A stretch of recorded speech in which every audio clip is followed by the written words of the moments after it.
சாத்தியத்தை பேசினால் நீங்க சில பிரச்சனைகள் வருது இயல்புங்க.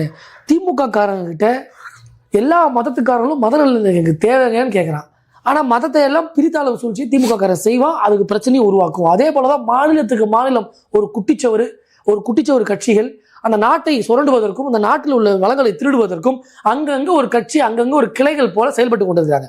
அதே நீங்க சொன்ன இந்த ராஜ் தாக்கரே கேட்டு பாருங்க, ஸ்டாலினை புகழ்ந்து தள்ளுவார்.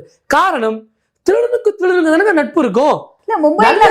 பார்க்கும் பொழுது ஒருத்தருக்கு அஜிடேஷனோ கோபம் வருவது இயல்பு. இன்னொன்னு, ஒரு நல்ல தலைவர், தேர்ந்தெடுத்த தலைவர் பேசுற வார்த்தையா அது?